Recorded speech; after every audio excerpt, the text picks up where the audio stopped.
हैं डाइवर्जेंस का मतलब माइनस का लेंथ, जो कि इसको डाइवर्ज कर दे, रेस को डाइवर्ज कर दे। ठीक है, जैसे रेस डाइवर्ज होगी तो यहाँ पे जाके फोकस हो जाएगी। इस वाले में कन्वर्जिंग लेंस डालते हैं हम। कन्वर्जिंग का मतलब होता है यहाँ से रेज आएगी और यहाँ पे कन्वर्ज कर लेगी। तो ये यहाँ पे कन्वर्ज हो रही बिहाइंड द रेटिना, तो हम ऐसा कोई प्लस का लेंस डालेंगे जिससे यहाँ पर रेटिना पे फोकस हो जाएगी। ठीक, इसमें भी कोई इश्यू नहीं है। अब हमारे आंख में जो रहता है वो बेसिकली आप देखेंगे दो मेरिडियन रहती है, और दो, जैसे कोर्निया को आप देखेंगे तो एक तो हम ये डायमेंशन देखेंगे, दूसरा ये डायमेंशन देखेंगे। Recording in progress. ठीक है, तो इसको हम वर्टिकल बोलते हैं, इसको हॉरिजॉन्टल बोलते हैं। वर्टिकल का मतलब होता है 90 डिग्री, हॉरिजॉन्टल का मतलब होता है 180 डिग्री। ठीक है, इसमें भी कोई इशू नहीं है। अब कई बार क्या होता है, कई बार ये होता है कि जो रेस जा रही है आपकी आंख में, तो दो तरह की रेस आपकी आंख में इंटर होती है। ठीक है, जैसे अगर मैं ये आईबॉल बनाता हूं तो यहाँ पर जो रेस जाएगी वो वर्टिकल मेरिडियन से भी जाएगी, ठीक है, और हॉरिजॉन्टल मेरिडियन से भी जाएगी। ये हॉरिजॉन्टल मेरिडियन से भी जा रही है। तो ये दोनों तरह की रेस जो है एक जगह फोकस हो रही है। ठीक है, ये दोनों रेस जो है वर्टिकल हॉरिजॉन्टल दोनों एक जगह फोकस हो रही है। तो इस पेशेंट को कोई भी रिफ्रैक्टिव एरर नहीं है, ये इमेट्रोपिक है। ठीक है, अगर मान के चले ये जो रेस मैंने अभी आपको फोकस करके बताई, इसमें वर्टिकल रेस मान के चले यहाँ पे फोकस हो गई है। ठीक है, वर्टिकल रेस जो है पहले फोकस हो गई, तो ये मायोपिक एस्टिग्मेटिज्म हो गया है। ठीक है, एक रेस तो आपने यहाँ फोकस करा ली, दूसरी रेस जो है यहाँ पर, तो एक रेस के लिए कोई भी नंबर नहीं चाहिए। ठीक है, हम जब सिलेंड्रिकल नंबर देते हैं वो पार्टिकुलर वन मेरिडियन पर ही काम करता है। Yes, good afternoon sir. One meridian पे ही काम करेगा। जैसे कोई सिलेंड्रिकल नंबर आपके पास में है, इस तरह का कोई लेंस है, अगर ये मान के चले ये मार्क लगा हुआ है, तो आपको ये दिखेगा कि भाई ये इसी मेरिडियन पर काम करेगा। ये जो लेंस है ये इसी मेरिडियन पे काम करेगा, दूसरी मेरिडियन पे काम नहीं करेगा। अगर यही वाला आप जैसे 90 पे रखा आपने तो ये 90 डिग्री पर काम कर रहा है। अगर इसको 180 पे आप देखेंगे न्यूट्रल दिखेगा। ठीक है, अगर आप हैंड न्यूट्रलाइजेशन करेंगे तो वैसे यहाँ पर आपका जीरो रहेगा और यहाँ पर मूवमेंट दिखाई देगा। जस्ट अपोजिट रहता है, 90 डिग्री पर जीरो मूवमेंट रहता है, हॉरिजॉन्टल पे नंबर दिखाता है। ठीक है, तो इसमें कोई कंफ्यूजन वाली बात मत रखिए। आपको ये दिमाग में रखिए कि एक पार्टिकुलर एंगल पर ही नंबर रहते हैं। जैसे मान के चले वर्टिकल मेरिडियन जो है in front of retina focus हो रही है, तो हमें जो सिलेंड्रिकल नंबर डालना पड़ेगा वो 90 डिग्री पर डालेंगे ताकि ये रेस यहाँ पर फोकस हो जाए। ठीक है, थोड़ा सा डीप जाएंगे, जस्ट अपोजिट होता है। बस समझने के लिए आप समझ लीजिए कि वर्टिकल मेरिडियन पे हमें लेंस डालना पड़ेगा, मतलब 90 डिग्री। ठीक है, अगर वही हॉरिजॉन्टल रेस अगर यहाँ पे हो जाती तो हमें 180 डिग्री डालना पड़ता, क्योंकि एक रेस को ही फोकस कराना, दूसरी रेस को हमें कोई भी टच नहीं करना है। ठीक है, तो दूसरी मेरिडियन जो है वहां पे जीरो रहेगी 90 डिग्री पर, जो भी पावर आप डालना चाहेंगे -1 वहां पे तो ओके रहेगा, और दूसरी मेरिडियन पे 0 रहता है। ठीक है, ये सिलेंड्रिकल नंबर में इस तरह का रहेगा। जब सिलेंड्रिकल नंबर आप देखेंगे उसमें एक मेरिडियन जो 90 डिग्री उसमें तो आपका पावर आ गया है, और दूसरे मेरिडियन पे कोई भी पावर नहीं रहता है। तो ये दूसरे मेरिडियन पे कोई भी पावर नहीं है, वो हॉरिजॉन्टल वाली लाइन है। हॉरिजॉन्टल लाइन इससे क्लियर हो रही है और वर्टिकल लाइन इससे क्लियर हो रही है। ठीक है, वर्टिकल हमारी in front of retina focus हो गई है, इसलिए हमने सिलेंड्रिकल नंबर दिया। तो जहां पे भी मेरिडियन जो है वो पहले फोकस हो जाती है या बाद में फोकस होती है बिहाइंड द रेटिना, तो एस्टिग्मेटिज्म हो जाता है। ठीक है, अगर दोनों मेरिडियन एक साथ ही एक ही जगह फोकस हो रही है तो वो आपका स्फेरिकल हो गया। हम कोई भी स्फेरिकल नंबर देंगे तो सभी एक साथ फोकस हो जाती है। तो इसके 7 टाइप के प्रिस्क्रिप्शन रहते हैं रिफ्रैक्टिव एरर के, और वो 7 टाइप के प्रिस्क्रिप्शन कौन कौन से होंगे?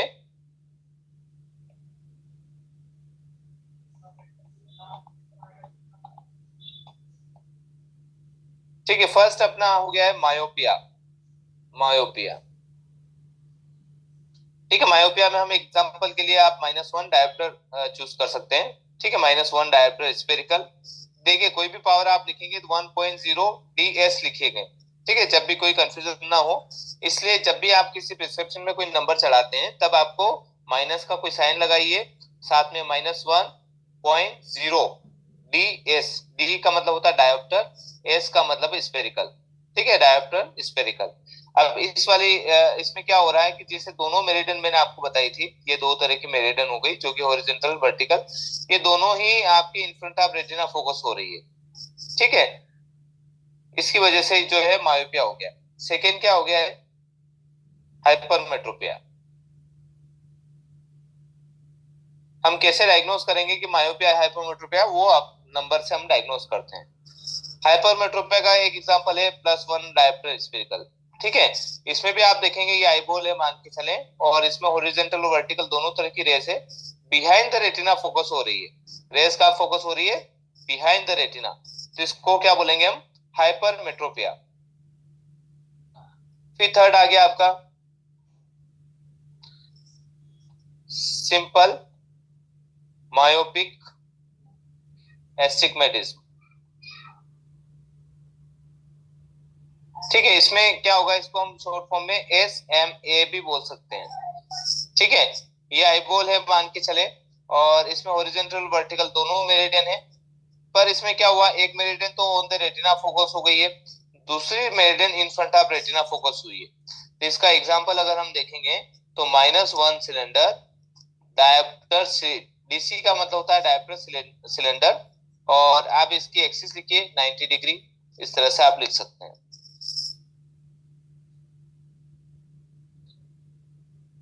ठीक है, उसके बाद आप देखेंगे फोर्थ नंबर पे सिंपल हाइपर मेट्रोपिक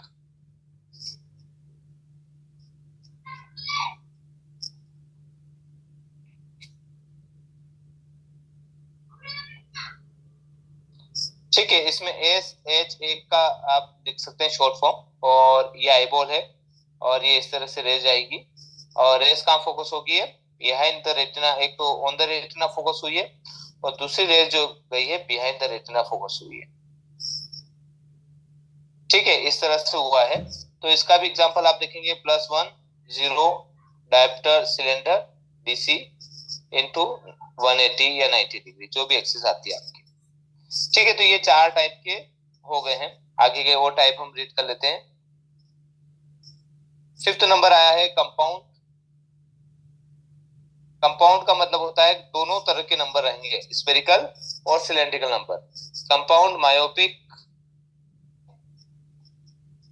एस्टिग्मेटिज्म। ठीक है, अब इसमें देखिएगा आप एग्जांपल, तो कंपाउंड में क्या होगा, हॉरिजॉन्टल वर्टिकल दोनों तरह की मेरिडियन आपके पास में। तो जो मेरिडियन आपके फोकस होगी वो इन फ्रंट ऑफ रेटिना भी ही रहेगी, पर डिफरेंट फोकल पॉइंट पे होगी, अलग अलग फोकल पॉइंट पे बनेगी, पर in front of retina focus होगी। ठीक है, तो ये 2 मेरिडियन आ गई है। अब यहाँ पर आप देखेंगे, अगर इसका एग्जांपल हम देखेंगे, तो एक मेरिडियन जो स्फेरिकल हम देते हैं, मान के चले -1 स्फेरिकल दिया है। ठीक है, तो ये -1 स्फेरिकल जो है दोनों मेरिडियन पे काम करेगा। तो ये दोनों मेरिडियन, एक मेरिडियन तो ऑन द रेटिना फोकस हो जाएगी, और दूसरी मेरिडियन मेरिडियन इसके पीछे जस्ट फोकस होती है।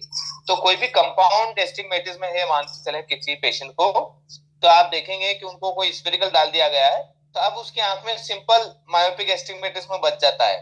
ठीक है, आपने अगर किसी पेशेंट का कंपाउंड मायोपिक है, आपने स्फेरिकल से उसको क्लियर कर दिया है, तो उसके आंख में अब कौन सा एस्टिग्मेटिज्म बचा रह गया है, सिंपल मायोपिक एस्टिग्मेटिज्म।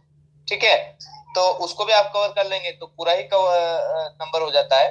तो हमें -1 डायप्टर हम देंगे, हम पहले यहाँ पर -1 डायप्टर दिया, तो ये दोनों मेरिडियन पे काम करेगा, मतलब 90 डिग्री और 180 डिग्री पर।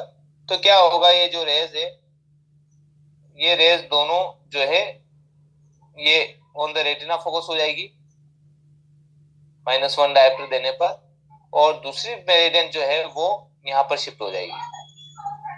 ठीक है, तो अब हमें क्या करना है, ओनली इस मेरिडियन को ऑन द रेटिना फोकस करना है, फर्स्ट नंबर मेरिडियन पे। सेकंड तो हो गई फोकस, तो हम इसके पीछे जो है सिलेंड्रिकल नंबर डाल दें। ठीक है, डीसी, और ये आप 90 डिग्री डाल दें। ठीक है, तो ये -1 से -1 डायप्टर हो गया, ये कंपाउंड मायोपिक एस्टिग्मेटिज्म हो गया है। ठीक है, इसको हम कंपाउंड बोलते हैं। कंपाउंड क्यों हो रहा है, क्योंकि जो मेरिडियन है वो दोनों ही इन फ्रंट ऑफ रेटिना है, पर डिफरेंट फोकल पॉइंट पे है।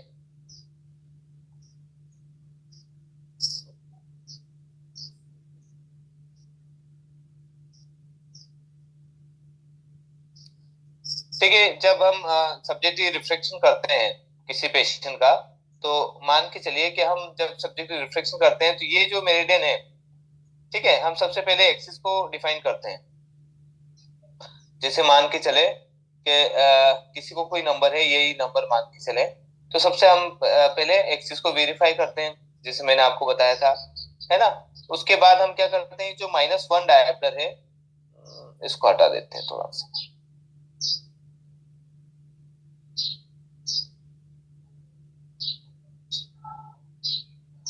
ठीक है, ये माइनस का जो 1 डायरेक्टर है, अब इसको हम फ्लक्चुएट करते हैं। फ्लक्चुएट का मतलब है हम एक नंबर भी करेंगे, सवा भी करेंगे, ठीक है, डेढ़ भी करेंगे, ठीक है। ये नंबर हम फ्लक्चुएट करते हैं, इससे ऊपर नीचे हम करते हैं, तो एक पावर जो है वो फिक्स हो जाती है कि भाई इस पेशेंट को इतना नंबर है, सिलेंडरिकल नंबर। तो ये जब हम फिक्स करते हैं तो इसका मतलब है ये जो रेंज है वो यहाँ पर फोकस करने की कोशिश करते हैं, यहाँ पर, ठीक है। इस रेस को हम सिलेंड्रिकल नंबर बार बार अप डाउन करते हैं, तो एक ही मेरिडियन पे काम करता है वो नंबर, सिलेंड्रिकल नंबर। और इस मेरिडियन को इस मेरिडियन के साथ फोकस करने करने की पावर हम लगाते हैं, या दोनों मेरिडियन एक ही जगह फोकस हो जाए, ठीक है। जब एक जगह फोकस हो जाती है फिर हम स्फेरिकल नंबर लगाते हैं, हो सकता है 0.5 डालिए आप, 0.75। जब ये दोनों मेरिडियन एक जगह फोकस हो जाती है तो वो आपका पूरा करेक्शन हो जाता है। तो सबसे पहले हमें एक्सिस को वेरीफाई करना है, फिर सिलेंड्रिकल की पावर को, फिर स्फेरिकल को, ठीक है। तो इस तरह से हमें रिफ्लेक्शन करना चाहिए। तो ये कंपाउंड मायोपिक एस्टिग्मेटिज्म हो गया है।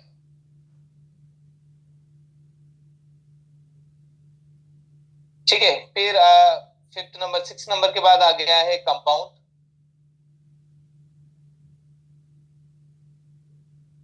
Hypermetropic astigmatism.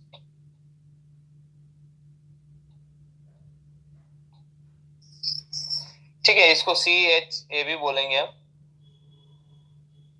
और इसमें भी यही रहेगा, दो मेरिडियन रहेगी पर बिहाइंड द रेटिना रहेगी और डिफरेंट फोकल पॉइंट पर फोकस होगा, ठीक है। तो इसका भी आप नंबर का करेक्शन इसी तरह का मिल जाएगा। ये आपका एग्जांपल है, ये नंबर का करेक्शन आ गया है। ठीक है, ये कंपाउंड हाइपरमेट्रोपिक एस्टिग्मेटिज्म हो गया है। तो इस तरह का एस्टिग्मेटिज्म हम कंपाउंड हाइपरमेट्रोपिक बोलेंगे। 7 है क्रॉस कंपाउंड, या फिर क्रॉस कंपाउंड बोलेंगे हम, या फिर आप बोल सकते हैं मिक्स्ड।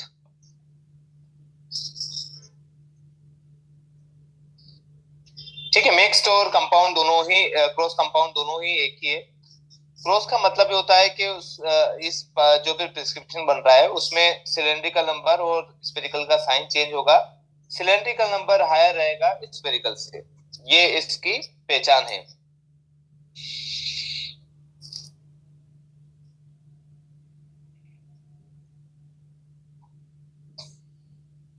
हाँ, मिक्स्ड एस्टिग्मेटिज्म, बिल्कुल। हाँ, इसको चंदन सर कैसे हम पहचानेंगे? क्रॉस कंपाउंड या मिक्स्ड वाले की ये पहचान रहेगी, एक तो स्फेरिकल और सिलेंड्रिकल नंबर का साइन चेंज मिलेगा, और सिलेंड्रिकल नंबर हायर रहेगा स्फेरिकल से।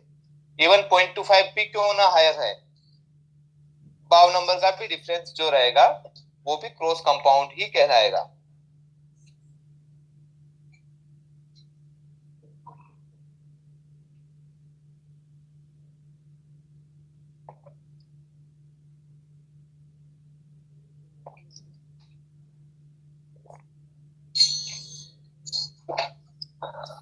अब इसमें एक एग्जांपल हम समझते हैं इसका, जैसे प्लस का 0.5 है, स्पेरिकल है, ठीक है। दूसरा जो साइन है वो माइनस का रहेगा, और स्पेरिकल से सिलेंड्रिकल बड़ा रहेगा, तो हमने बड़ा लिख दिया इससे, ठीक है, एक्सिस कुछ भी हो। ठीक है, इसको हम क्या बोलते हैं, क्रॉस कंपाउंड या मिक्स एस्टिग्मेटिज्म।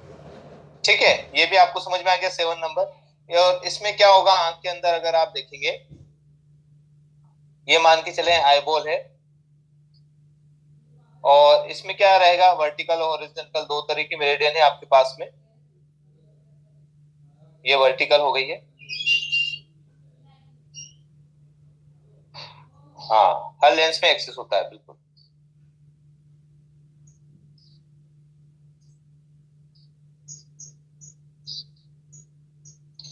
ठीक है, तो इसमें क्या होगा, एक रेज तो पहले फोकस हो गई, दूसरी जो है बिहाइंड द रेटिना फोकस हो गई है। ठीक है, इसको हम मिक्स्ड बोलेंगे।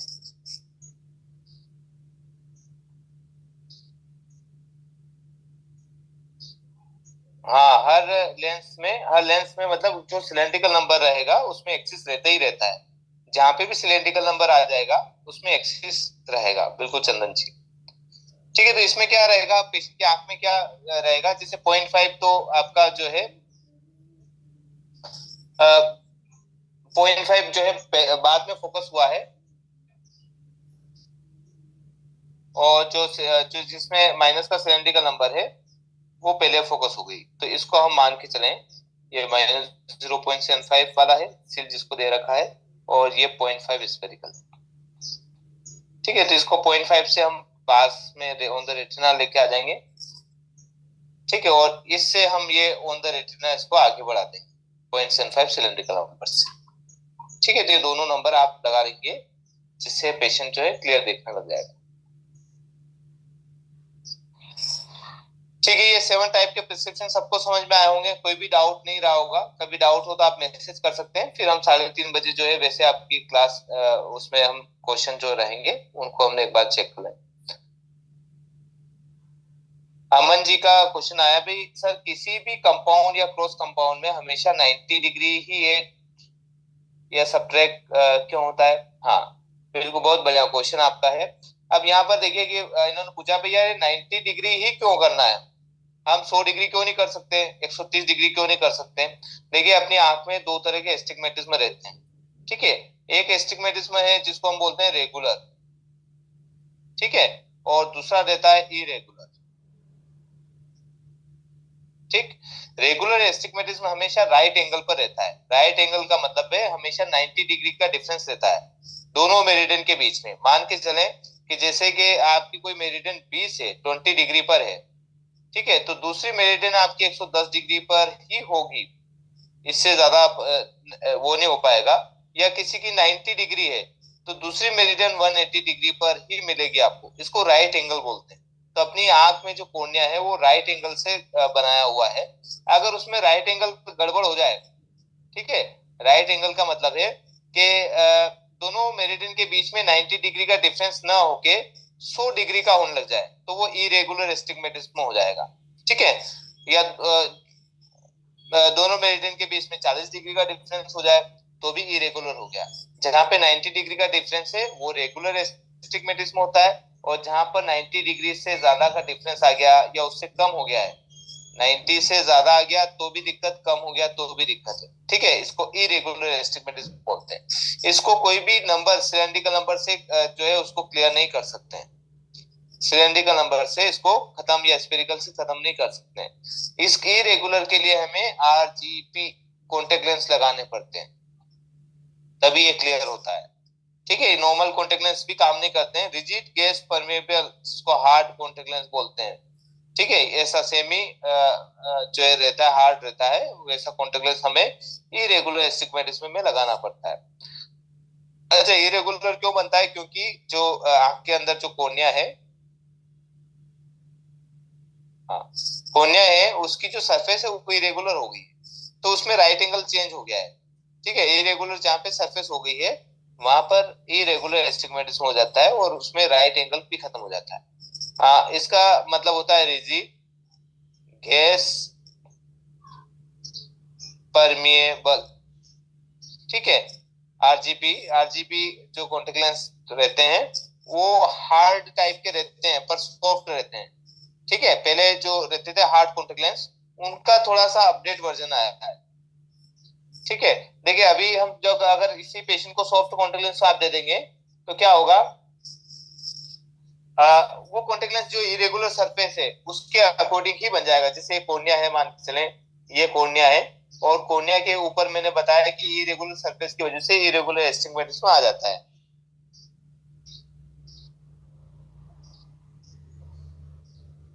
ठीक है, उसके बाद क्या होता है कि जैसे कि ये सरफेस अगर आप ऐसे देखेंगे तो ये इस तरफ की जो सरफेस हो जाती है कोर्निया की, इसको इरेगुलर सरफेस बोलते हैं। ठीक है, अगर आपने सॉफ्ट कॉन्टेक्ट लेंस दे दिया तो इसी सरफेस के अकॉर्डिंग इस तरह से चिपक जाएगा और इसी में हो जाएगा। ठीक है, पर अगर आपने हार्ड कॉन्टेक्ट लेंस दे दिया, मान के चले जो मैं आपको बोल रहा हूँ RGP टाइप का, तो उसमें क्या होगा कि इसकी सरफेस कभी भी इसके साथ नहीं चलेगी, एक नया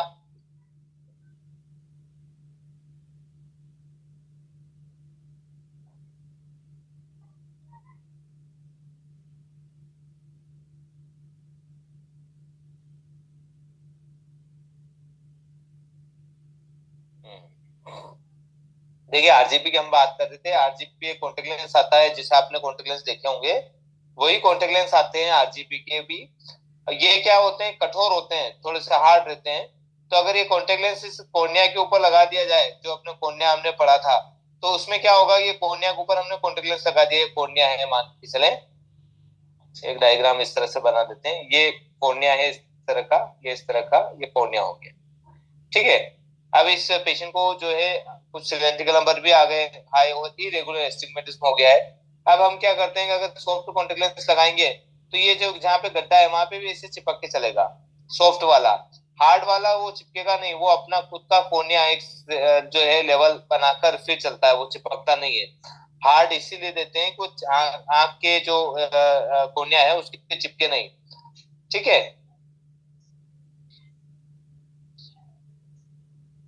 ठीक है, तो हार्ड कॉन्टेक्ट लेंस लगाने से क्या होगा कि एक नई सरफेस बन जाएगी, ऊपर एक नई लेयर आ जाएगी एक तरह से, और इसके अंदर जो है फ्लूइड भर जाएगा, पानी जो एक्वस ह्यूमर टीयर्स ह्यूमर वो भर जाएगा। हाँ, थोड़े दिन दिक्कत करता है हार्ड, देखिए इसलिए आरजीपी आया है, GP semi soft contact lens है।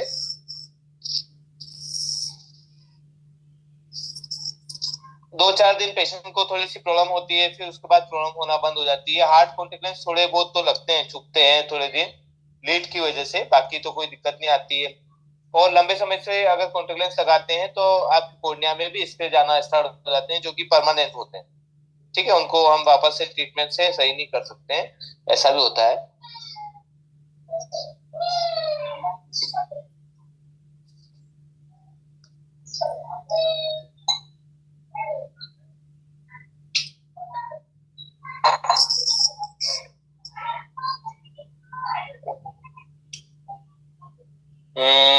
हाँ, अमित जी का एक क्वेश्चन आया।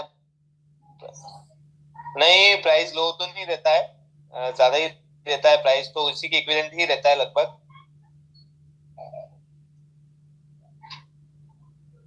पर थोड़ा सा समय लगता है, सेट होने में समय लगता है।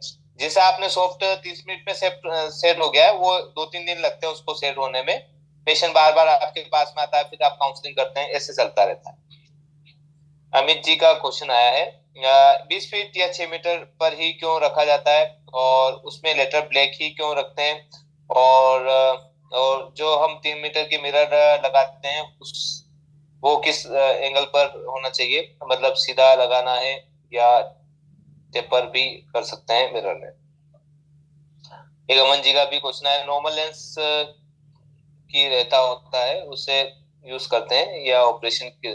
हाँ, नॉर्मल कॉन्टेक्ट लेंस की तरह रहता है, पर उसका डायामीटर कम होता है। अपने कॉन्टेक्ट लेंस का 14 mm का डाया होता है, उसका 10 mm का ही रहता है, 1 mm छोटा रहता है अपने कोर्निया से, ठीक है। ये डायामीटर कम रहता है, बाकी सेम ऐसे दिखता है।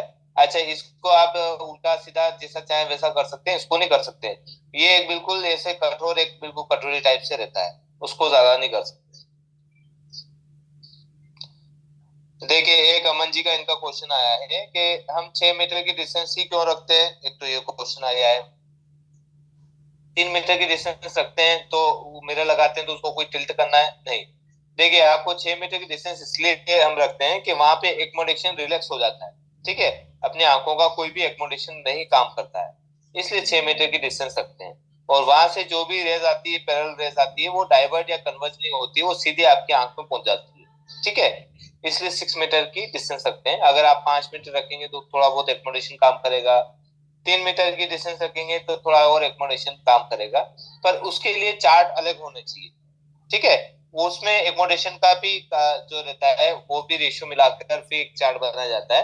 तो जैसे कि पहली रॉबर्टसन का आपका कॉन्ट्रास्ट हो गया है, अलग अलग जो एलईडी चार्ट आते हैं, वो वाला चार्ट जो है वो बेसिकली उसी के हिसाब से कैलकुलेट करके बनाया गया है, जिसमें एकोमोडेशन भी काम करे और पेशेंट को देख भी जाए।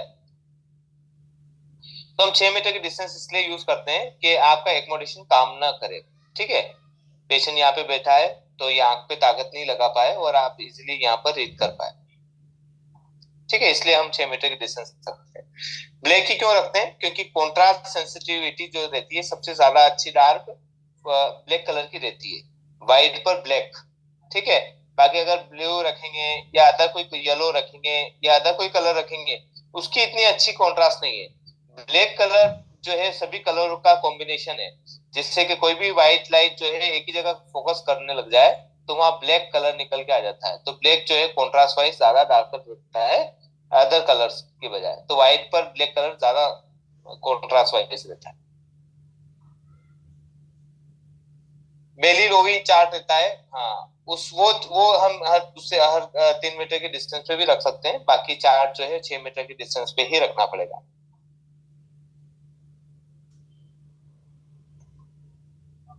हम्म,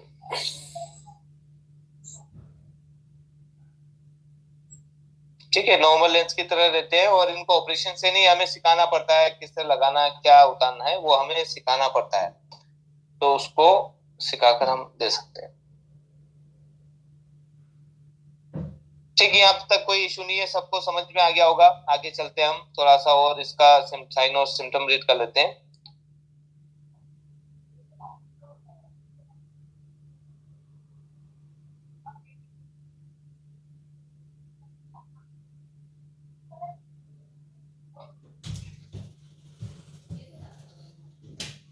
एडिशन एड हुआ तो उसको प्रेसबायोपिक करेक्शन बोलेंगे।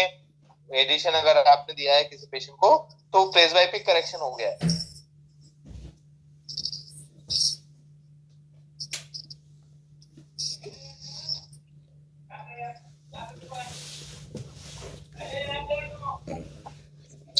हाँ, रोज के जो लेंस रहता है वो भी इरेगुलर एस्टिग्मेटिज्म के लिए यूज करते हैं। जैसे केरेटोकोनस हो गया किसी पेशेंट को, केरेटोकोनस क्या होता है कि जैसे नॉर्मली सबकी आंखें इस तरह से रहती है, कर्व रहती है नॉर्मल, और किसी को केरेटोकोनस रहता है उसकी जो आंखें बिल्कुल शंकु की टाइप से, एपेक्स टाइप से हो जाती है।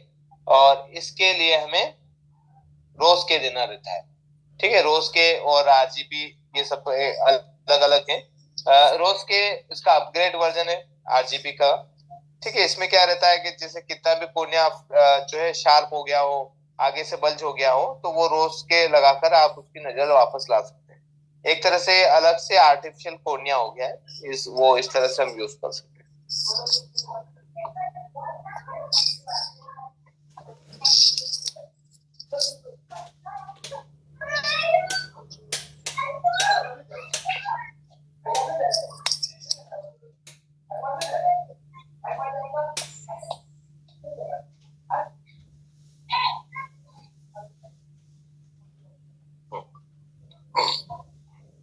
Okay sir, okay.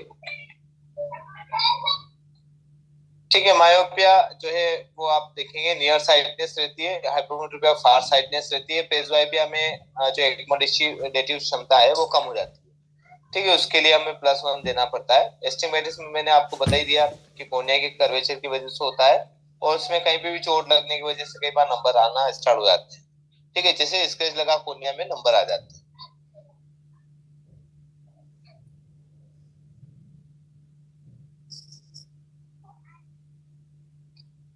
Refractive error, ठीक है, तो बेसिकली रिफ्रैक्टिव एरर में आपने देखा कि एनाइसोमेट्रोपिया होता है, एक एनाइसोकोनिया होता है, अफेकिया और सूडोफेकिया। एनाइसोमेट्रोपिया क्या होता है, ये बात की मायोपिया पे आपने देख लिया एस्टिग्मेटिज्म। अब उसके बाद और भी हम जो है रिफ्रैक्टिव एरर हो सकते हैं। एनाइसोमेट्रोपिया जहां पे भी दोनों आंखों के बीच में पावर का जो डिफरेंस है मोर देन 2.25 रहे, उसको एनाइसोमेट्रोपिया बोलते हैं। 2.25 नंबर का डिफरेंस रहे, उसको एनाइसोमेट्रोपिया बोलते हैं।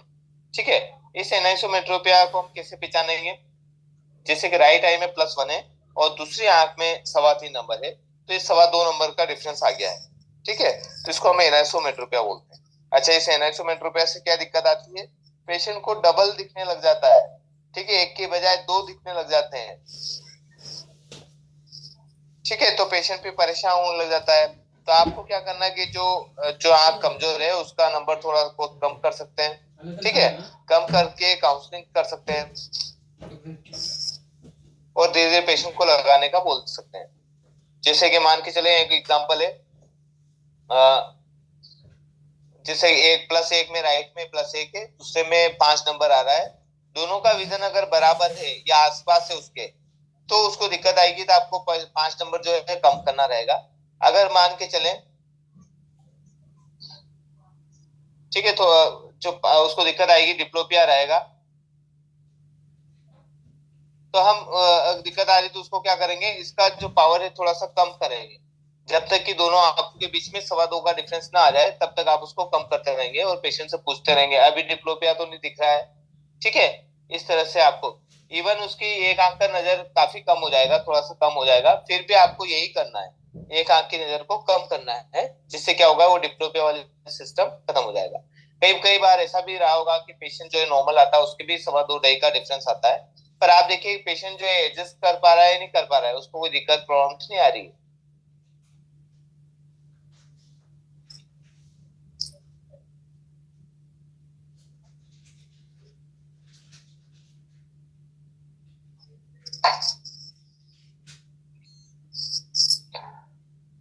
एनाइसोकोनिया क्या होता है? एनाइसोकोनिया मतलब होता है कि दोनों आंखों से अलग अलग टाइप की इमेज देखना। अलग टाइप के इमेज का मतलब है साइज का डिफरेंस। एक आंख से नॉर्मल इमेज दिखाई दे रही है, दूसरी आंख से साइज में बड़ी दिखाई दे रही है, दोनों ओवरलैप होने पर कंफ्यूजन स्टार्ट होता है। ठीक है, तो एनाइसोकोनिया में एग्जांपल देख सकते हैं कि किसी पेशेंट की एक आंख का बिना लेंस का ऑपरेशन हुआ है और दूसरी आंख का ऑपरेशन जो ऑपरेशन हुआ है वो लेंस वाला हुआ है। तो एक आंख से अच्छी इमेज दिखाई दे रही है, दूसरी आंख से बड़ी ज्यादा शार्प बड़ी इमेज दिखाई दे रही है चश्मा पहनने के बाद, इसको हम एनाइसोकोनिया बोलते हैं। ठीक है, एनाइसोकोनिया में जो इमेज बनती है उसकी साइज का डिफरेंस आ जाता है, इसको हम एनाइसोकोनिया बोलते हैं। फिर क्या मतलब उसमें कोई भी लेंस नहीं डाला गया है, बस लेंस निकाल कर ऐसी आंख छोड़ दी गई है, इसको अफेकिया बोलते हैं। सुडोफेकिया का मतलब होता है आर्टिफिशियल लेंस। ठीक है, अगर आंख के अंदर जो लेंस डाला जाता है उसको हम आर्टिफिशियल लेंस बोलते हैं, और इस पेशेंट को भी हम सुडोफेकी बोलते हैं, पेशेंट सुडोफेकी है।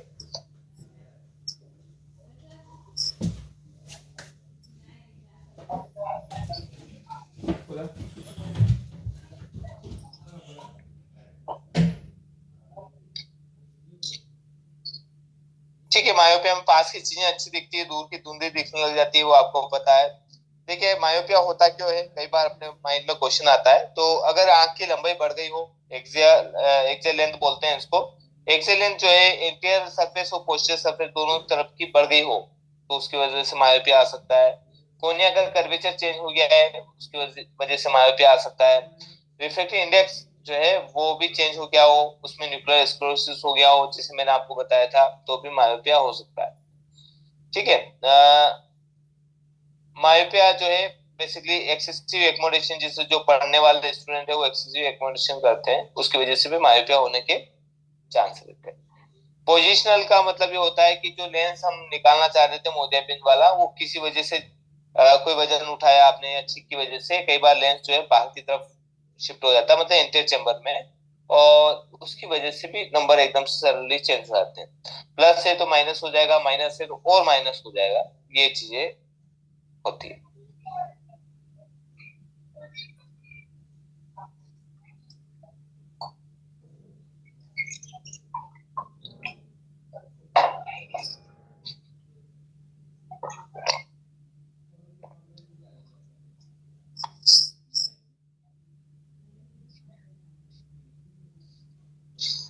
देखिए मायोपिया जो है 3-4 टाइप का रहता है, अगर इसको डायग्नोस भी करना चाहे जस्ट नॉलेज के लिए। एक तो बाय बर्थ होता है, बच्चा जन्म लिया है मायोपिया मायोपिक रहा। ठीक है, एक रहेगा उसकी डेवलपमेंट के हिसाब से चलता रहता है, जैसे उम्र बढ़ती रहती है वैसा मायोपिया, जिसको सिंपल एंड डेवलपमेंट बोलते हैं। कुछ पैथोलॉजिकल मायोपिया रहते हैं। ठीक है, और एक्वायर्ड मायोपिया, जिसे कई बार थोड़ा बहुत दिक्कत आई 0.5 स्पेरिकल दे दिया आपने क्लियर हो गया, ऐसे भी रहते हैं। और इस ये मायोपिया जो है अपने पावर में, जैसे कि कंजेनाइटल जो है 8 से 10 नंबर तक का मिलता ही मिलता है आपको अगर चेक करेंगे।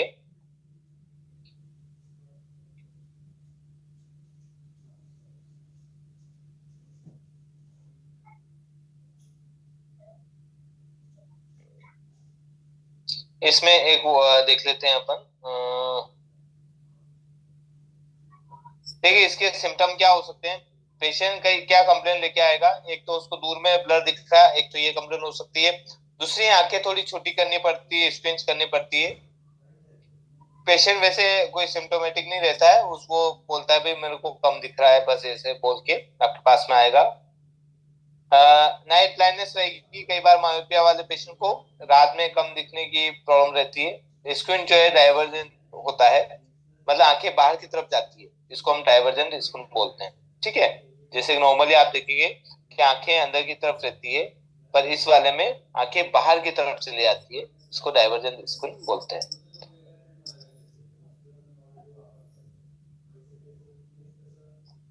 साइन क्या मिलेंगे? कल परसों किसने बोला था भाई मायोपिया में आंख बड़ी होती है, तो हाँ बिल्कुल, उसमें कोर्निया की साइज भी बड़ी रहती है, आई बॉल भी थोड़ी प्रोमिनेंट दिखाई देने लगता है।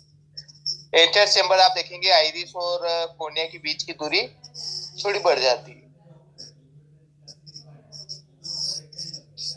अगर इसको टॉर्च लाइट से रिएक्शन चेक करेंगे तो आपको स्लगिश रिएक्शन मिलेंगे, मतलब टॉर्च लाइट डाली तो पीपल थोड़ी कॉन्स्टिक होगी, और टॉर्च लाइट जैसे हटाई पीपल थोड़ी सी डायलेट होगी, इसको स्लगिश रिएक्शन बोलते हैं। फंडस एग्जामिनेशन में आप देखेंगे रेटिना के अंदर देखना है आपको, या जो सर्जन है वो रेटिना के अंदर देखेगा, और उसमें जो है कोई अदर कोई दिक्कत तो नहीं आ रही है नंबर आई बॉल की साइज बनने की वजह से रेटिना कोई उसमें कोई नेट तो नहीं बन रहा है? कई बार रेटिना के अंदर भी नेट बन जाता है, जाली टाइप से बन जाता है, फिर उसका सर्जरी करा के ही ठीक कराना पड़ता है। ठीक है, तो ये आपको चेक करना है। ट्रीटमेंट तो आपको पता है, प्लस और माइनस लेंस दे सकते हैं।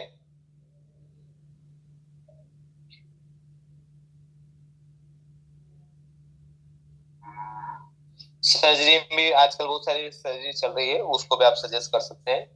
हाइपरमेट्रोपिया जो है बेसिकली बिहाइंड द रेटिना जो है रेस फोकस होती है, उसको हाइपरमेट्रोपिया बोलते हैं। ये डेफिनेशन जो है वो आप याद रखें, कभी कहीं बोलना पड़े तो आपको ये रिफ्लेक्टिव जो स्टेटस वाली जो डेफिनेशन है वो याद रखना चाहिए।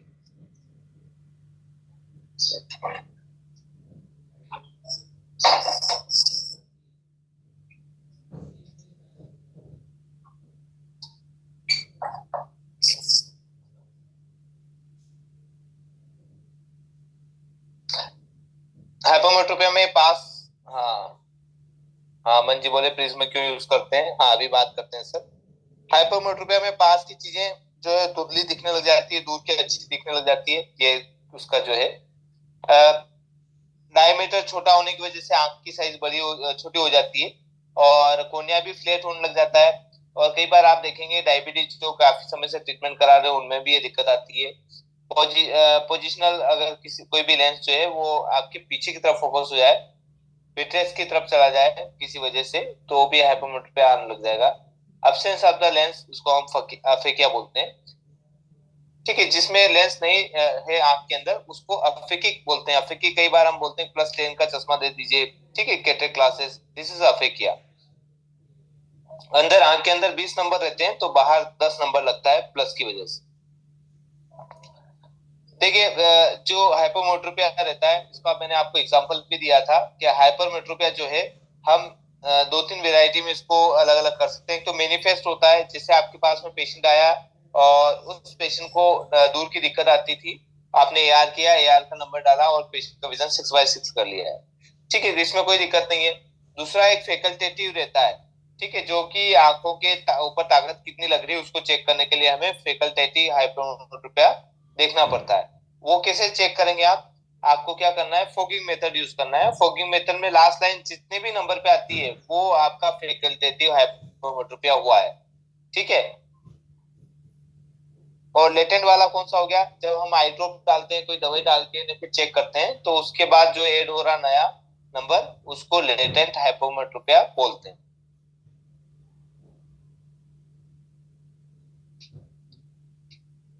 सिम्टम क्या है बेसिकली? नॉर्मली आजकल सभी कॉमन है, और आप ये देखेंगे कि एक्सेल लेंथ थोड़ी सी कम मिलेगी। कर्वेचर में भी आप देखेंगे, नहीं फोगिंग नियर में नहीं करना है, नियर में नहीं होती है, डिस्टेंस में ही फोगिंग मेथड यूज कर सकते हैं। ठीक है, कई बार जो एक्सेलेंट कम मिलेगी हाइपोमेट्रोपिया में, आप कभी किसी का टेस्ट करेंगे आईबॉल तो उसमें आपको एक्सेलेंट कम मिलती है।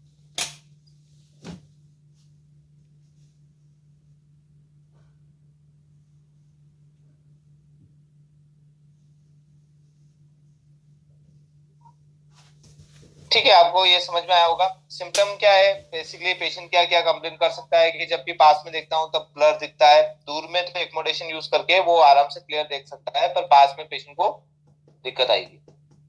ये सिम्टोमेटिक रहता है वैसे पेशेंट। डिफेक्टिव विजन विद एस्ट्रोनोपिया, कई बार पेशेंट ये कंप्लेन लेके आता है, और कई बार बोलता है मुझे बस दूर दूर का कम दिख रहा है, पास का तो अच्छा दिख रहा है, ऐसा भी कई बार कंप्लेन लेके आता है। क्योंकि वो माइनर, कई बार माइनर जो नंबर रहते हैं उसमें ऐसा रहता है, एक्मोडेट करके इतने दूर का अच्छा देख लेता है, पास का देख नहीं पाता है। ठीक है, तो इसका सॉल्यूशन वही है, अगर ऐसा कोई पेशेंट आता है आपके पास में जिनको हेडेक हो रहा है, और उनको आपको फॉगिंग मेथड करना चाहिए। ज्यादा फिर प्रॉब्लम आ रही है तो उसको फिर रेफर करके कहीं पर जो है रिफ्लेक्शन करवा देना चाहिए आई ड्रॉप डालकर।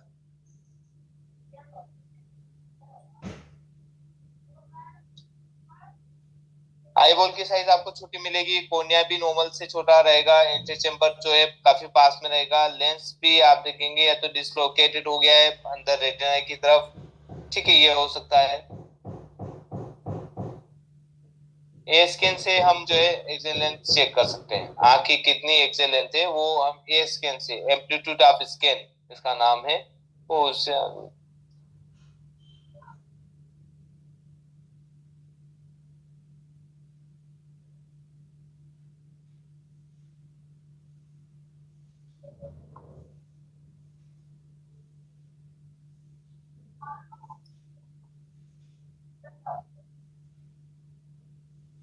एक क्वेश्चन आया है इस पे, चेक पे एक बार देख लेते हैं।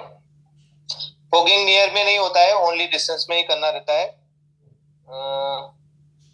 एक क्वेश्चन था, प्रिज्म क्यों यूज करते हैं। ठीक है, देखिए प्रिज्म का काम जो है वो स्क्विंट का के लिए यूज करते हैं, जब भी किसी पेशेंट को स्क्विंट दिखता है तो उसके लिए प्रिज्म यूज किया जाता है।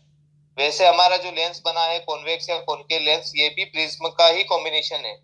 पर जो प्रिज्म आप देते हैं, जिसे मान के चले इसको 1/2 कर दें अगर किसी लेंस को, ये आपके पास कॉन्वेक्स लेंस है, इसका आधा आधा हिस्सा कर दें तो ये दो प्रिज्म ही बन गए आपके।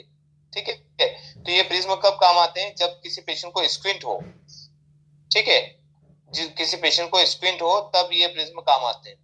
तो मान के चले किसी पेशेंट की जो आंख है एक तो सीधी है और दूसरी बाहर की तरफ जा रही है, तो ये वाला प्रिज्म आप जो चश्मा है उसके अंदर फिट करा दीजिए, और ये आंख जो है सीधी हो जाएगी, वापस यहाँ पर आ जाएगी। तो जब तक ये चश्मा पहन रहा है तब आंख सीधी दिखाई देगी, और चश्मा हटाया तो फिर बाहर दिखाई देती है। तो ये हम प्रिज्म का यूज करते हैं। ठीक है, प्रिज्म का ये यूज है इसका मेन अपने ऑप्थेल्मिक में। इस तरह से बाकी दूसरे जो इंस्ट्रूमेंट आते हैं सब में जो है प्रिज्म लगे हुए रहते हैं। ठीक है, तो इस प्रिज्म में एपेक्स रहता है, ऊपर वाला हिस्सा एपेक्स है, नीचे वाला जो है बेस। दो तरह के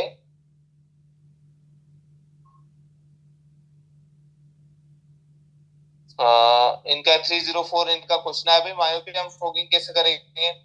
टेस्ट कर सकते हैं कि हाँ, टेस्ट करेंगे ना, मायोपिया में फोगिंग करेंगे। मायोपिया मान के चले आपके पास में 1.5 नंबर आ रहा है, ए आर ने 1.5 नंबर दिया है। ठीक है, पेशेंट का विजन जो है 6/18 आ रहा है। ठीक, तो हम क्या करेंगे कि इसका हाफ या 1 नंबर से स्टार्ट कर देंगे, या 0.75 से स्टार्ट किया। अब इस पेशेंट का विजन जो है हो सकता है कि 6/12 से भी आगे बढ़ जाए। ठीक है, फिर आप देखेंगे -1 किया तो 6/9 हो गया।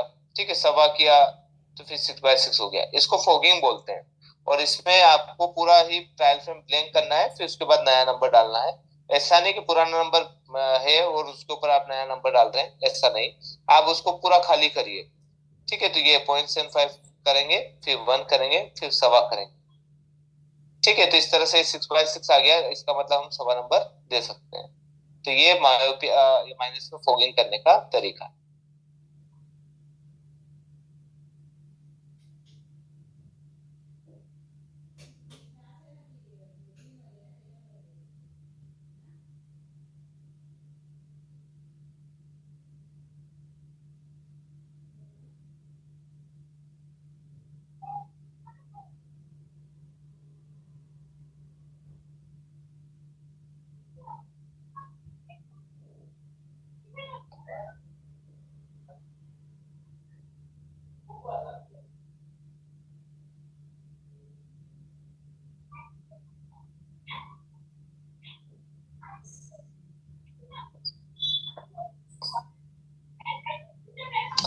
आपके कोई क्वेश्चन हो, कुछ डाउट हो तो आप पूछ सकते हैं, फिर हम फ्रेम की जो क्लास है उसको स्टार्ट कर देते हैं।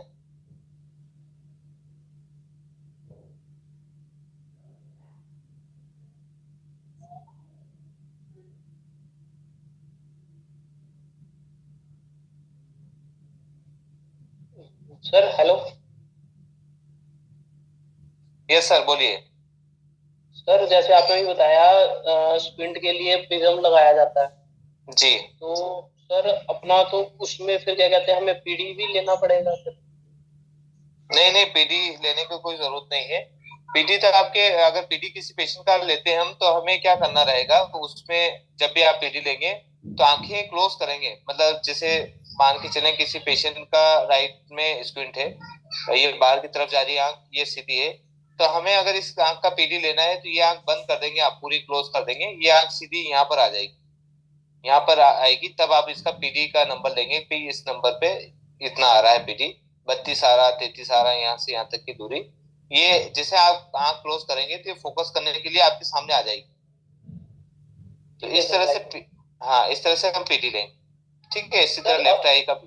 सर बोल। सर एक चीज और पूछनी थी कि स्टॉक में अपना ये लेंस जो होते हैं सर, अपना प्रिज्म वाले लेंसेज होते हैं स्टॉक? हाँ, स्टॉक में मतलब आपके ट्रायल सेट के अंदर रहते हैं, बाकी कहीं पर आप देंगे तो वो कस्टमाइज बनाकर देते हैं आपको प्रिज्म। अच्छा ठीक है सर, जी। Thank you sir. Okay sir. Sir एक क्वेश्चन था। जी। सर जैसे कि मतलब एक पेशेंट होता है, उसको धूप में दिखाई नहीं देता, मतलब फिंगर काउंटिंग कर रहा हो तो 2 3 4 से करके तो गिन लेता है वो, तो जी। हम नंबर बढ़ा के देखते हैं रिंग से तो कोई इम्प्रूवमेंट आता नहीं है सर, उसका कोई सॉल्यूशन है क्या? नहीं सर, अगर फिंगर काउंटिंग आ रही है तो हो सकता है उसको कैटरेक्ट हो या रेटिना कोई डैमेज हो गया हो, तो ऐसे पेशेंट का तो फिर रेफर ही करना रहेगा सर, मेरे हिसाब से तो वो ज्यादा अच्छा है। सर 9 9 10 नंबर तक बढ़ा के देख ले, कोई इम्प्रूवमेंट नहीं है और धुंधला दिखाई दे रहा है। जी जी। हाँ तो फिर सर उसको तो रेफर कर दीजिए, मुझे लग रहा है कैटरेक्ट हो गया होगा उसको सर। कैटरेक्ट मतलब 10 नंबर से ऊपर गया है क्या? नहीं नहीं, कैटरेक्ट में क्या होता है कि एक तो दूर में भी दिक्कत आने लग जाती है, पास की नजर थोड़ी अच्छी हो जाती है, वो भी पास में काफी क्लोज रख के बुक पड़ता है आदमी, तो उसमें अच्छी रहती है। पास की नजरें ठीक है, लेकिन क्योंकि ये एक के खराब हुई। हाँ हाँ, तो ये उसमें कैटरेक्ट हो गया सर। और इसकी पेशेंट की एज भी हाँ, मोतियाबिंद, मोतियाबिंद बिल्कुल। Okay. Yes sir. Aman ji का क्वेश्चन आया भाई, राइट आई में सिंगल विजन है और लेफ्ट में distance near both at the age of 23 Y. हाँ, देखिए कई बार जब कैटरेक्ट का कोई ऑपरेशन करा लेते हैं हम, जैसे राइट आई में पेशेंट का कोई भी कैटरेक्ट नहीं है, वो उसमें नॉर्मल है, तो 6/6 भी विजन आ रहा है, N/6 भी आ रहा है, और लेफ्ट आई में उसने कैटरेक्ट की कोई सर्जरी करा ली, तो माइनस हो सकता है सेल आ जाए 90 डिग्री, या कुछ भी नहीं आए सिलेंड्रिकल, तो उसको पास के लिए आपको करेक्शन देना पड़ेगा 2 नंबर या 2.25 नंबर। इस पेशेंट की एज 23 साल ही है मान के चले, तो इसको पास का करेक्शन देना ही होगा। तो इस तरह से आपको नंबर देना रहता है। तो हो सकता है कि वो पेशेंट जो आपके पास 23 साल का आया है, उसकी लेफ्ट आई का कैटरेक्ट की सर्जरी हो चुकी है, इसकी वजह से आपको पास का नंबर दिख रहा है उसमें, या पेशेंट को पास में भी दिक्कत आ रही है और लेफ्ट में।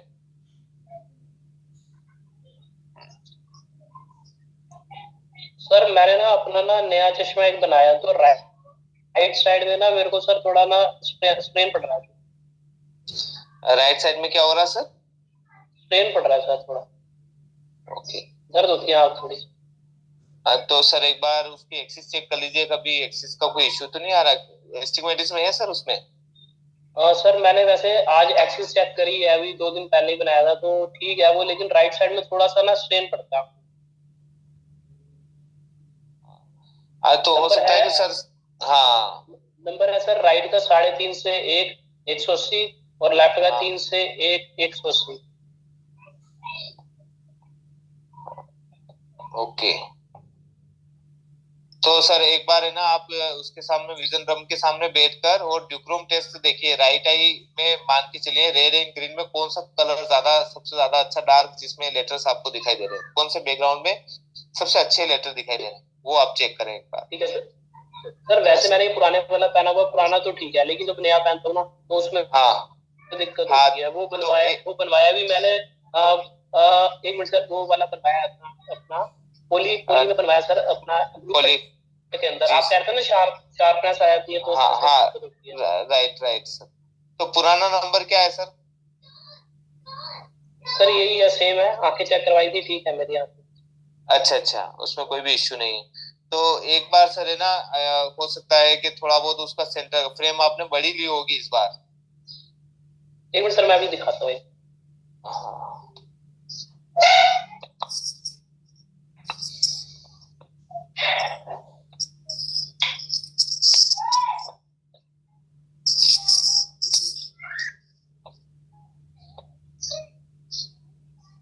हाँ सर, बड़ा फ्रेम है सर। हाँ, बड़े में क्या होता है सर कि ऑप्टिकल सेंटर थोड़े से आउट हो जाते हैं, और छोटी फ्रेम में क्या है ऑप्टिकल सेंटर की तरफ ही रहते हैं।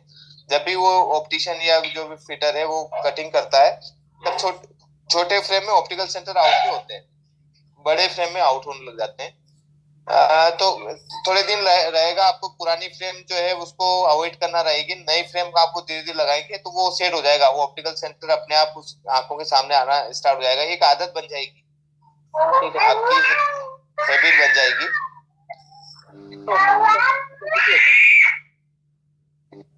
तो वो कोई इशू नहीं है सर। अगर कम दिक्कत आ रही कोई दिक्कत नहीं है, नहीं तो फिर आपको फाइनली फिर आपको वो देखना रहेगा सर।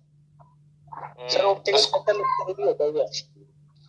ऑप्टिकल देखिए 3.5 नंबर है, और 3.5 में ऑप्टिकल सेंटर थोड़ा सा आउट होने का डर रहता है। जिसे मान के चले 1 mm भी अगर कुछ ऊपर नीचे हुआ तो आधा पॉइंट जो है प्रिज्मेटिक इफेक्ट आ जाएगा आपकी आंखों में।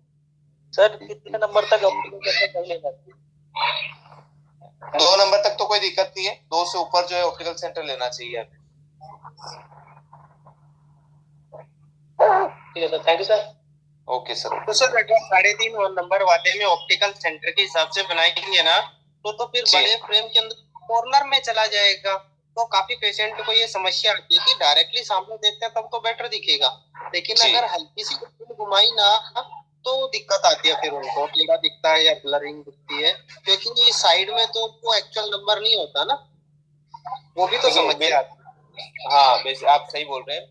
अब क्या होगा कि इस ऐसी जो भी आप फ्रेम चॉइस करेंगे, जब भी किसी पेशेंट को आप क्योंकि कल परसों की डेट में मैंने ऐसा ही बनाया था एक, तो उसमें बड़ी फ्रेम थी, तो फिर मैंने विदाउट मार्किंग करके ना नॉर्मलाइज से कि बीच सेंटर में आ जाए उस तरीके से बनाया, बेटर हुआ उनका, लेकिन प्यूपिल डिस्टेंस के हिसाब से बनाया तो उसके अंदर समस्या आई उनको।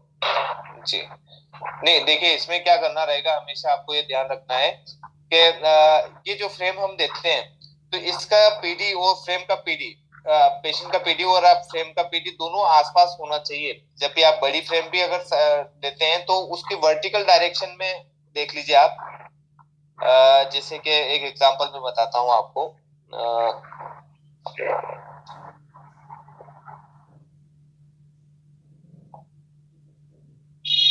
सपोज कोई फ्रेम आप दे रहे हैं, तो आपका जो पेशेंट का पीडी और आपके फ्रेम का पीडी उसके आसपास कोई फ्रेम चॉइस कराइए, अगर बड़ी फ्रेम भी आप लेना चाहें।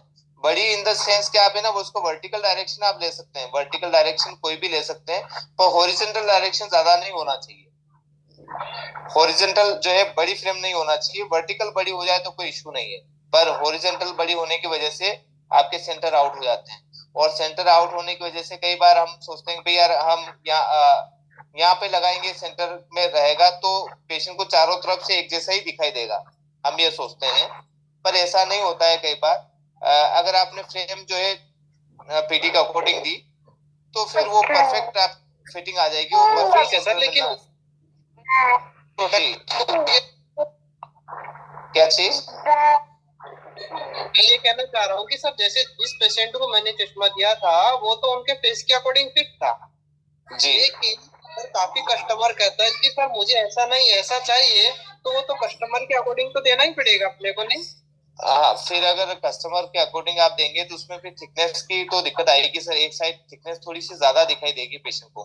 क्योंकि ऑप्टिकल सेंटर ना बिल्कुल सेंटर बीच में आता है, और अगर फ्रेम को लगाते तो एक लास्ट वाला कॉर्नर है वो लेंस के बिल्कुल लास्ट के अंदर टच हो जाएगा, तो उसमें उस साइड में ना नंबर का थोड़ा इश्यू आ जाता है। तो उसका क्या सोल्यूशन करे अगर ऐसा रहे तो फिर अपना? नहीं, सोल्यूशन तो ये फ्रेम सर परफेक्ट ही साइज देना पड़ेगी आपको। बड़ी फ्रेम है तो फिर ये थोड़ा बहुत उसको कॉम्प्रोमाइज करना पड़ेगा फ्रेम पेशेंट को सर। इसका सोल्यूशन यही है, अगर आपने कोई बड़ी फ्रेम दी है तो मान के चलें कि आपका ऑप्टिकल सेंटर यहाँ पे आया है, आपने यहाँ पे फिट किया है, तो फिट करने में क्या होगा, माइनस का लेंस में यहाँ पे थिकनेस ज्यादा दिखाई देगी यहाँ की बजाय, ऐसा होगा इश्यू। अब इस वाले में क्या होगा कि पेशेंट कभी यहाँ पर देखता है तो यहाँ पर उसको थोड़ा सा जो जमीन है ऊपर नीचे दिखाई देगी या थोड़ा सा कर्व दिखाई देगी। तो ऐसे पेशेंट के लिए आपको एक तो काउंसलिंग करना रहेगी, साथ में आपको इतनी बड़ी फ्रेम सजेस्ट नहीं करना चाहिए, पर फैशन चल रहा है, ट्रेंड चल रहा है, तो उसकी काउंसलिंग करना पड़ेगी आपको। या फिर हो सकता है कि थोड़ा 1 समथिंग थोड़ा सा आप डिसेंटेड कर लीजिए, ज्यादा मत करिए आपके लेंस के अकॉर्डिंग। अगर आपने ज्यादा डिसेंटेड कर दिया तो फिर उसमें प्रिज्मेटिक इफेक्ट आ जाएगा, फिर भी सेट नहीं होगा उसके। सिलेंड्रिकल में कुछ ज्यादा इशू होता है सर ये। हाँ, सिलेंड्रिकल नंबर में ज्यादा होता है। हाँ, सिलेंड्रिकल में वन साइड पावर रहती है सर। ज्यादा भी पावर नहीं था, माइनस आधे से -1 सिलेंडर का, तो कोई ज्यादा है पावर नहीं होता है कि 3.5 4 5 नंबर हो, ऐसा भी नहीं, कोई क्रॉस नंबर भी नहीं, तो ठीक था। बाकी उसमें ऐसा इशू है, मैं समझ गया उसी टाइम, फिर मैंने दोबारा के लिए लगाने के लिए कहा, तब भी सेट नहीं हुआ तो चेंज ही करना पड़ेगा, मुझे समझ में नहीं आता उस टाइम पे। सर ये बनाया था, इसका हॉरिजॉन्टल में ठीक है सर, लेकिन वर्टिकल थोड़ा सा मैंने इसकी साइज को बढ़वाया सर। एक बार बताइए सर। सर ये ना हॉरिजॉन्टल में साइज ठीक है, इसके एक्सिस भी मैंने ये यहाँ पे पॉइंट है इसके अंदर, हॉरिजॉन्टल में ठीक है सर, ये ऐसे साइज, हाँ, इसकी हाँ, ऐसे भी ये थोड़ी हाइट बढ़ाई है वर्टिकल। हाँ, ये ठीक है फिर सर, वर्टिकल हाइट आपने बढ़ा दी है, कोई इशू नहीं है। बाकी हॉरिजॉन्टल हाँ सर, बाकी जैसे कि एजेस में आप कह रहे थे कि थोड़ा सा फर्क आ जाएगा, ये मेरे पास ना वर्नियर पड़ा हुआ है, वर्नियर से भी मैंने इसके साइज चेक कर लिए थे जी। बाकी मेरे को थोड़ी सी सर ये ना थोड़ा ना एस्फेरिक लेंस है, ये आगे से थोड़ा फ्लैट है। Yes sir, yes sir. बाकी हो सकता है सर थोड़ा अलाइनमेंट में हो, मेरे को थोड़ा सा डिफेक्ट लग रहा है राइट साइड की आंख में, इधर वाली साइड। मे भी अलाइनमेंट का भी हो सकता है, अलाइनमेंट सेट करनी पड़ेगी। हाँ, अगर हो सकता है अलाइनमेंट का भी इशू आ सकता है। नहीं सर, कई बार ऐसा रहता है कि कोई भी नया स्पेक्स हम कोई भी लगाते हैं, थोड़ा सा रहता है उसमें अटपटा, एक पुराने में हैबिचुअल हो जाता है आदमी, और नए वाले में फिर वापस से नया एक क्लियरिटी रहती है, फिर उसको सेंट्रेशन अलग रहता है। वो कंपनी जो लेंस बना के दी है उसका हो सकता है उसका मैन्युफैक्चरर में कुछ नया अपडेशन आया है, उसका भी इफेक्ट रहता है आंखों के ऊपर। सर वैसे मैंने एक चीज नोट करी है कि जैसे अगर किसी का हाई स्प्लेंडर में, खैर मैं एक स्प्लेंडर को भी थोड़ा सा हाई मान लेता हूँ, कि जिसको भी अडॉप्टेशन पे होती है ना चश्मे में, उसको दिक्कत होती है, उसको इतनी जल्दी सेट होता नहीं, उसको हफ्ता लग ही जाता है। जी नहीं, वैसे मेरे हिसाब से सर काउंसलिंग में इस तरह से करना चाहिए कि भाई आपको अभी 2 घंटा यूज करना है कोई भी चश्मा, कि 2-4 घंटे यूज करिए आप, फिर उसको हटा दीजिए, फिर कल से ज्यादा टाइम यूज करना है। तो इस तरीके से काउंसलिंग करते हैं अपन तो ज्यादा बेनिफिशियल रहता है, जब भी किसी पेशेंट का नया चश्मा अपन डिलीवर करते हैं। इवन वो फर्स्ट टाइम में भी सेट हो रहा है, फिर भी हम एक तरह से अपने सेफ साइड के हिसाब से हम बोल सकते हैं, तो पेशेंट के लिए भी अच्छा पॉजिटिव इफेक्ट रहता है कि हाँ उन्होंने बोल रखा है, तो ये थोड़ा बहुत इफेक्ट नया चश्मे होने की वजह से हो रहा है और सेट हो जाता है। तो कई बार पेशेंट मेंटली भी अगर हम उसको प्रिपेयर कर दें तो जल्दी सेट हो जाता है सर चश्मा। Thank you sir. Yes sir, okay, thank you very much.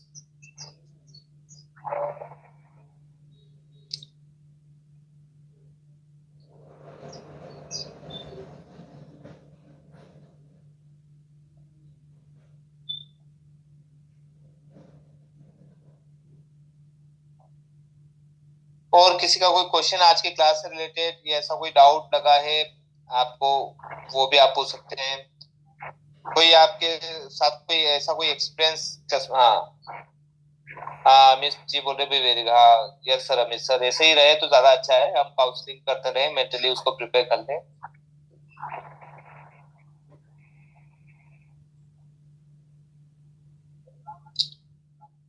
देखिए स्पेक्टिकल जो रहेगा बेसिकली ये कॉम्बिनेशन रहता है फ्रेम और लेंस का, ये आप सबको पता है, और इसमें जो है जो लेंसेज है वो आंख के सामने प्रॉपर पोजीशन में रख सके, इसको हम स्पेक्टिकल बोलते हैं। ठीक है, फ्रेम और लेंस दोनों की कंबाइन करने पर स्पेक्टिकल वर्ड आया है।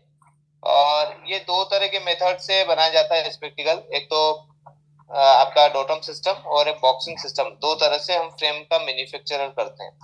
डोटम सिस्टम बंद हो चुका है, अभी बॉक्सिंग सिस्टम चलता है। आपने देखा होगा कि टेम्पल, जो फ्रेम की टेम्पल है, वहां पर बॉक्स बना हुआ रहता है, एक स्क्वायर बना रहता है। दैट मीन्स कि वो फ्रेम बॉक्सिंग मेथड से बना हुआ है। या डमी के ऊपर भी आपने देखा होगा, उसके ऊपर एक स्क्वायर का निशान रहता है, 50 और स्क्वायर और फिर 18 लिखा है, मान के चले एग्जाम्पल के लिए। तो ये भी बॉक्सिंग मेथड से बना हुआ है। ठीक है, डोटम मेथड में क्या हो रहा था, राइट आई का तो आपको साइज ठीक लग रहा है, पर लेफ्ट आई का साइज थोड़ा सा अलग हो जाता था। ठीक है, उसके एजेस से एजेस आप मेजरमेंट करेंगे तो कहीं पे साइज का एरर आने लग जाता है। तो बॉक्सिंग सिस्टम इसीलिए बनाया गया है। इस फ्रेम को पूरा एक बॉक्स के अंदर फिट कर दिया जाता है। बॉक्स का मतलब है कि आप हर 4 क्वाड्रेंट के जो भी बॉक्स है उसमें साइज सेम बराबर आपको मिलेगी। आगे चल के हम बॉक्सिंग सिस्टम को एक बार और समझेंगे। देखिए, फ्रेम में एक फ्रंट रहता है। फ्रंट में आप देखेंगे कि जो आपके लेंस रहते हैं, और इन दोनों लेंसों को जो जोड़ के रखता है उसको ब्रिज बोलते हैं। ठीक है, जैसे कि आपने इमेज में देख पा रहे हैं। और जो लेंस को पूरा होल्ड करके रखता है उसको आई वायर बोलते हैं। और जहाँ हिंजेस जुड़े हुए रहते हैं उसके जस्ट पास में आपको थोड़ा और स्पेस मिलता है, उसको एंड पीस बोलते हैं। ठीक है, और इन पीस के पास में जहाँ हिंज है उसको शील्ड बोलते हैं, जहाँ हिंज जुड़ा हुआ रहता है, और आगे की तरफ जो स्क्रू या ऐसा कुछ दिखता है आपको उसको शील्ड बोलते हैं। ठीक है, तो ये इस तरह का जो है फ्रंट रहता है। और इसका एक टेम्पल भी रहता है, और टेम्पल में आप देखेंगे जो कि ईयर के ऊपर रेस्ट करता है। ठीक है, टेम्पल का वो भाग जहाँ पे स्प्रिंग लगी हुई रहती है और हिंज कनेक्टेड रहता है उसको बट पोर्शन बोलते हैं। बाकी का जो पोर्शन रहता है उसको शाफ्ट बोलेंगे। और जहाँ पे कर्व है, जो ईयर पीसेस के लिए कर्व दिया जाता है, एंगल दिया जाता है, ठीक है, तो वो ईयर पीस हो गया है।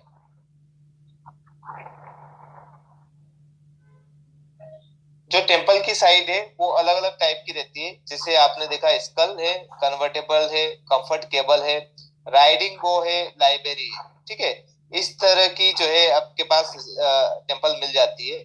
और हम जो यूज करते हैं वो स्कल टेम्पल यूज करते हैं, सभी जो है स्कल टेम्पल है।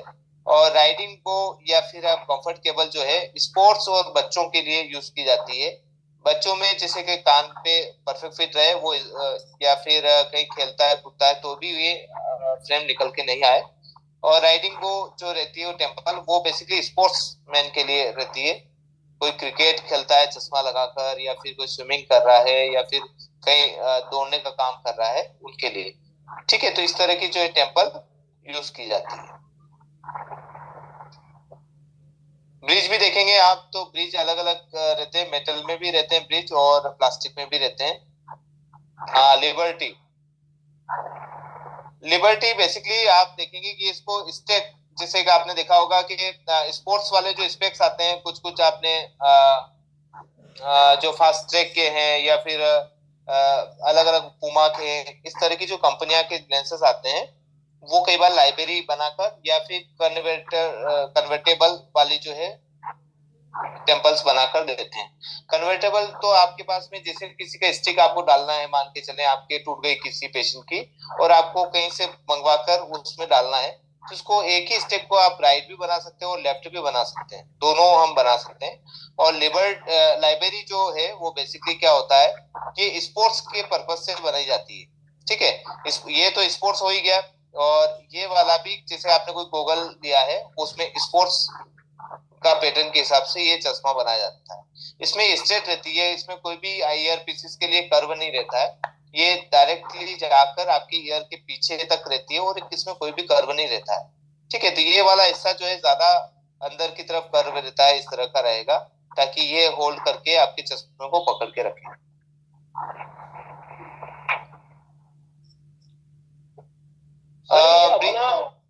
जी सर, ये अपने जो रूलर्स होते हैं वो कितने तरह के होते हैं मेजरमेंट करने के लिए, फ्रेम की मेजरमेंट करने के लिए? फ्रेम की आईपीडी और पीडी मेजरमेंट करने के हिसाब से सर, वो तो आईज की होगी ना, एक फ्रेम की मेजरमेंट करने के लिए वो जैसे कि हाँ, जैसे कि उसकी हाइट भी, जैसे आपने जैसे ऊपर से हाइट 12 और नीचे से 18 बताई थी, जी जी बाइफोकल के लिए, और भी कई चीजें होती हैं जो स्केल आता है सर। उसको बेसिकली नहीं, बेसिकली अपन अगर ऑप्टिशियन रूलर अगर मंगवा लेंगे तो उसमें आप पिपिल का साइज भी मेजरमेंट कर पाएंगे, और फ्रेम का भी आपको साइज मेजरमेंट करने में आ जाएगा, आईपीडी भी ले पाएंगे। ये तीनों चीजें एक ही चीज से हो जाएगी। ऑप्टिशियन रूलर नाम है उसका, उससे यूज कर सकते हैं।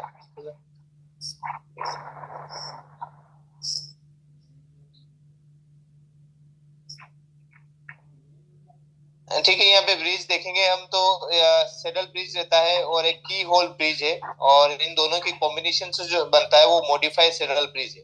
This is modified saddle bridge. ठीक है, तो ये ब्रिज भी रहते हैं, इस तरह के ब्रिज भी यूज किए जाते हैं। जिनकी नोज पतली रहती है, मान के चले, तो इनको सेडल ब्रिज दिया जाता है। जिनकी नोज मोटी रहती है उनको की होल।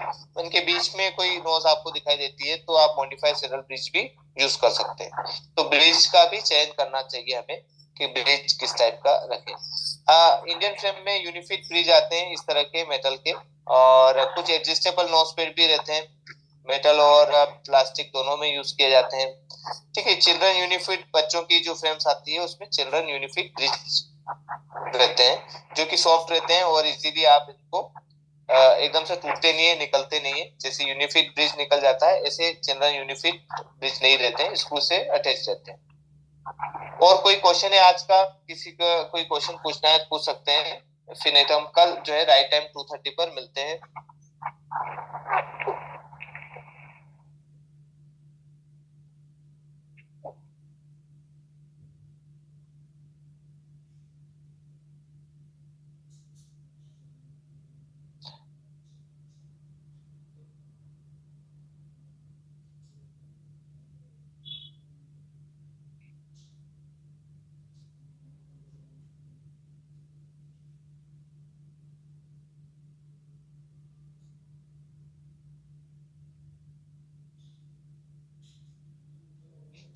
हाँ, अमन सर बोल रहे, ये ग्रेनी वाला ब्रिज देखिए, ग्रेनी वाला जब गांधी जी थे तब चल रहा था, अब ये ग्रेनी वाला ब्रिज काफी नहीं चलता है।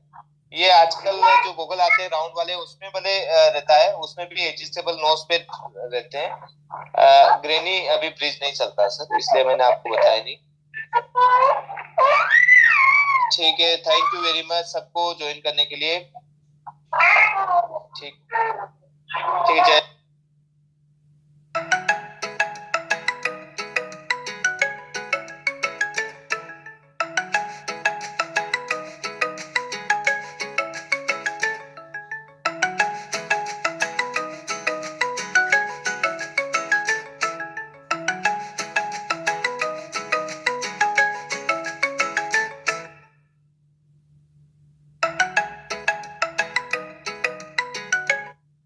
इसको फ्रेम को ही हम कंटिन्यू रखेंगे सर, और बीच में कुछ क्वेश्चन रहेगा उसको भी हम लेते रहेंगे जी। और उसके बाद हम कंटिन्यू जो अपनी जो क्लास है रिफ्लेक्शन की, उसको वापस स्टार्ट कर देंगे। और रिफ्लेक्शन पे जब हमने यहीं से जो है वापस से रिवर्स किया था।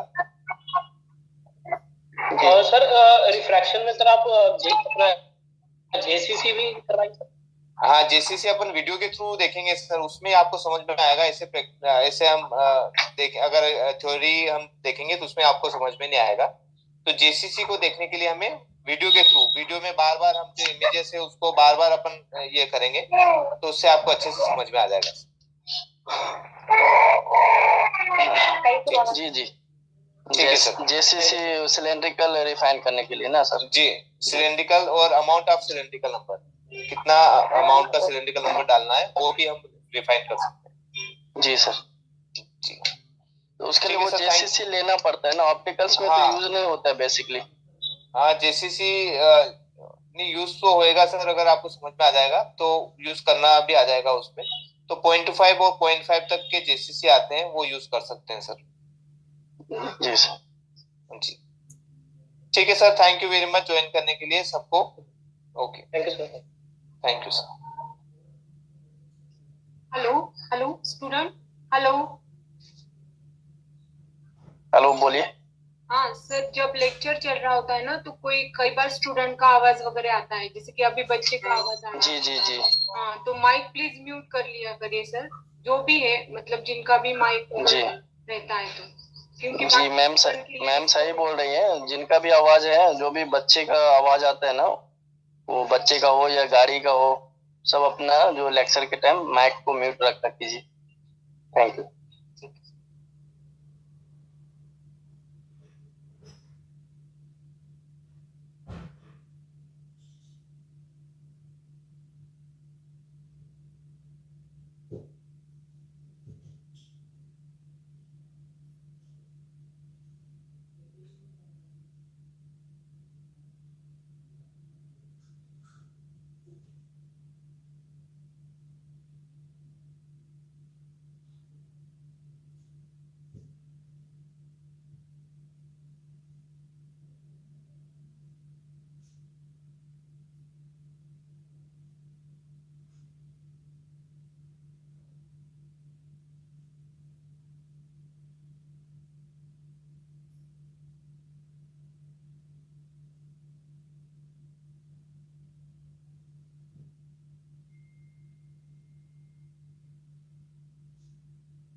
Recording stopped.